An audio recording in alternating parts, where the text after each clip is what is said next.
أيها السيدات والسادة الأفاضل، يسعدني أن أقدم لحضراتكم إحدى قصائدي من ديوان الحب في الهجير. القصيدة بعنوان سلطان من لا يعرفه السلطان.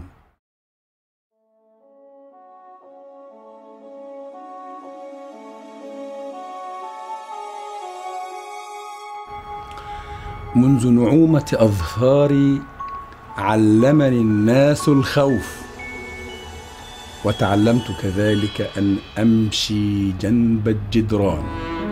من يتكلم أو ينطق قولا لا يرضى عنه السلطان يلقى مذموما مدحورا في قاع الليمان، يضربه أوغاد سفهاء في كل صباح ومساء حتى يفقد أحلام الصبيان، ثم يعود كشبح أو هيكل عظم يمشي ثانية جنب الجدران. سلطان من لا يعرفه السلطان.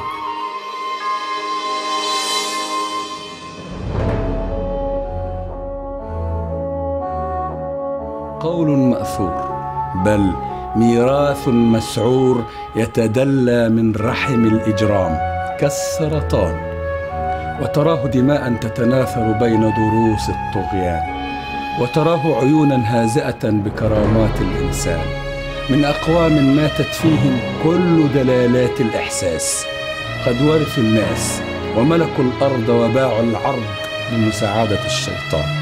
سلطان من لا يعرفه السلطان.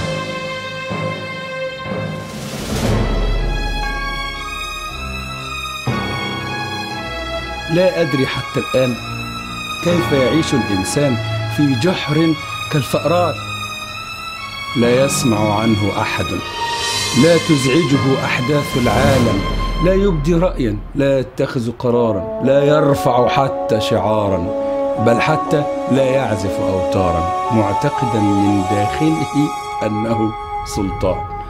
طبعا سلطان الموتى، بل قل سلطان المقهورين.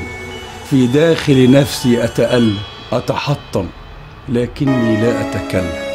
إني أعرف أن هناك لصوصا تسرق أموالا أو تنهب دكانا أو تقطع سبلا أو حتى تقتل نفسا، لكن أن يوجد لص يسرق آمالي أو يحرق أحلامي أو يسلبني حقي في قول كلامي، لم أعرف هذا النوع من القرصاء.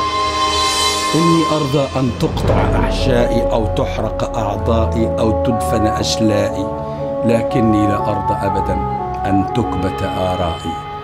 مهما أوهمني الأموات بأني سلطان، فأنا أؤمن أن الإنسان في أي زمان ومكان عقل يتدبر ولسان، لا يبقى منه سوى لحم وعظام ودماء وليال باردة قاتمة سوداء يتقاذفه الجوع مع الحرمان، والذل على الوجه الشاحب والجسد العريان. قد عاش العمر حديثا في جحر كالفأرات. طبعا سلطان.